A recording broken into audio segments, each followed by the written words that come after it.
Hi everyone. देखिए सुबह के 10 बज चुके हैं, फर्स्ट शिफ्ट ओवर होने वाली है, बच्चे निकलने वाले हैं। मैं और रोहित सर एग्जाम सेंटर पे पहुंच चुके हैं और आप लोगों को बताएंगे कि एग्जाम कैसा रहा, क्या डिफिकल्टी लेवल था, क्वांट में क्या था, रीजनिंग में क्या था, इंग्लिश में क्या था, वो सारी चीजें आपको बिल्कुल अप टू डेट अपडेट करेंगे। सीधे बच्चों से बात करेंगे हम लोग एग्जाम सेंटर पर। दोस्तों एसबीआई क्लर्क की पहली शिफ्ट ओवर हो चुकी है और हमारे साथ एक स्टूडेंट जुड़ चुके हैं। आइए जान लेते हैं कि पहली शिफ्ट किस तरह की रही है। कैसा हुआ आपका एग्जाम? सर अच्छा था। इजी से मॉडरेट कह सकते हैं, डिफिकल्ट नहीं था। मॉडरेट भी बहुत ही कम है क्योंकि मॉडरेट जैसा एक भी क्वेश्चन ऐसा नहीं था जो ना बने, सारे क्वेश्चन डुएबल थे। Okay okay okay okay. तो मैं ये जानना चाहूंगा कि आपके टोटल अटेम्प्ट कितने रहे? मैंने 81 अटेम्प्ट्स किए। अरे वेरी गुड, बहुत बढ़िया। रीजनिंग में कैसा रहा? रीजनिंग अच्छी थी सर। रीजनिंग में अनसर्टेन था एक। रीजनिंग में 30 अबव था कुछ। अच्छा। 31 या 32 है रीजनिंग में। और क्वांट्स में 26 अप्रॉक्स और बाकी इंग्लिश है। बाकी इंग्लिश। रीजनिंग में बताना प्रॉपर बच्चों को कि क्या क्या किस तरह की चीजें रीजनिंग में पूछी गई। एक अनसर्टेन पजल थी। ओके। एक month and day based puzzle थी। मंथ में डेट थी। ओके फ्लोर बेस्ड थी। ओके।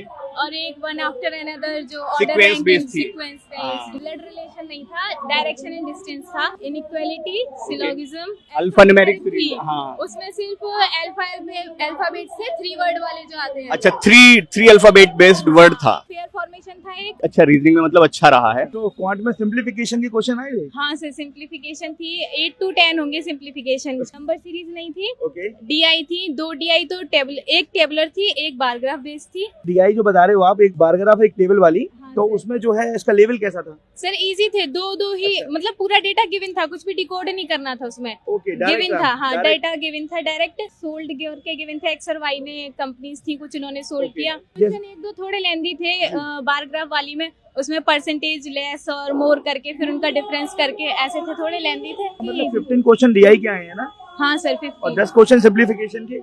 हाँ 10 हो सकते हैं, 8 भी हो सकते हैं। अर्थमेटिक कैसी थी, किस चैप्टर से क्वेश्चन आए थे? अर्थमेटिक मैंने जो करे थे वो मिक्सचर था, हाँ। पार्टनरशिप था, बोट एंड स्ट्रीम भी था। Okay. Profit and loss, percentage, average, profit and loss भी था, पार्टनरशिप भी था, Okay. एवरेज भी था, एज भी था। Very good. रेशो वगैरह। मेंसुरेशन नहीं दिखा मुझे। तो अर्थमेटिक के लगभग 10 से 12 क्वेश्चन में कितने क्वेश्चन अटेम्प्ट कर लिया आपने? मैंने सर 6 या 6 7। question। हाँ, चलो, बहुत बढ़िया। तो एक्यूरेसी लाइक 35 में 27 हाँ बता रहे हो? एक्यूरेसी सही थी सर। कितने attempt किए? 22 या 23 होंगे यार। 20 to 23, वेरी गुड। हमारे रोजावेद अंकी से प्रिपरेशन किया है क्या? हाँ सर, मैंने रिकॉर्डेड क्लासेस ली हैं ज्यादातर यूट्यूब से भी सर। इंग्लिश का और एक बार बताओ कैसा था? इंग्लिश में सर आरसी था। आरसी बहुत लेंदी था पढ़ने में, तो मैंने इसको पढ़ा नहीं, बस फर्स्ट पैरा और लास्ट पैरा से किया। लेकिन क्वेश्चंस उसके इजी थे।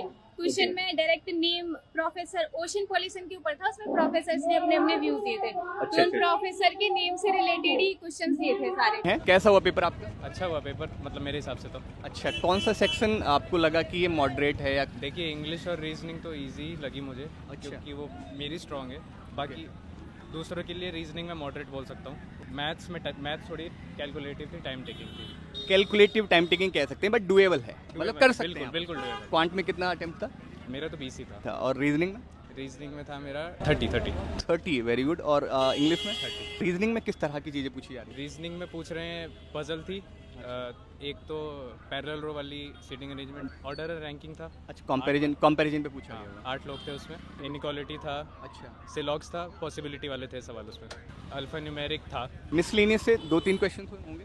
बिल्कुल। अच्छा, लाइक पेयर, मीनिंगफुल, ऐसा कुछ था? पेयर वाला नहीं, मीनिंगफुल था। वो था कितने लेटर्स अल्फाबेटिकल ऑर्डर में होते हैं, एक वर्ड दे दिया था। और क्वांट में डीआई कितने सेट थे?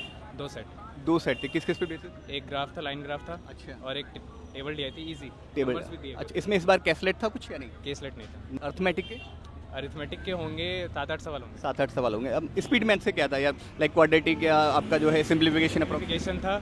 ओके। और इंग्लिश में? इंग्लिश में तो इजी ही था सारा, वही जो यूजुअली होता है, वर्ड मिसिंग को फिल अच्छा, करना था। अच्छा। एरर वाला था। आरसी इजी था, कैसा था? इजी। कितने अटेम्प्ट किया आपने? 76। 76। रीजनिंग कैसा था? रीजनिंग आसान है, मैथ्स में थोड़ा है। रीजनिंग में लाइक क्या आसान है? पजल कितनी सिटिंग पजल अरेंजमेंट? सारी वन गो में बन जाएगी। पजल तो में दिक्कत नहीं है। अच्छा। सिंपल मिनिमम पॉसिबिलिटी से सिंपल वन गो में बन जाती है पजल। इनइक्वालिटी भी आई थी ओके। और पजल भी आई थी, सिलॉक्स भी थी। Numerical series. हाँ वो भी थी 5 नंबर की। कौन में डीआई के कितने सेट आए थे? डीआई के 2 थे, कैसलेट 2 थे, 3 नंबर के 2 आए थे। 2 डीआई थी, ठीक है, Okay. और 2 कैसलेट थी। ओके बाकी- ओके और सिंप्लीफिकेशन सिम्प्लीफिकेशन 5 नंबर की, 5 अच्छे, ओनली 5 5 अच्छे। मैथमेटिक्स का लेवल कैसा था? Mathematic was not easy at all, कि ऐसा नहीं था कि आपने पढ़ा और सब सॉल्व हो गया, नहीं। ओके आपको दिमाग लगाना पड़ेगा, फिर सॉल्व करना पड़ेगा। ओके और इंग्लिश इंग्लिश ठीक थी, इंग्लिश में पैसेज आसान आ रहा है, सिंपल जी। बनगो में सब कुछ पूरी स्टोरी है। ग्रामर भी आसान थी, मिसिंग द टर्म वाला वो भी आसान था, सब कुछ आसान नहीं, कुछ ओवरऑल आपके कितने अटेम्प्ट हुए? 76 है।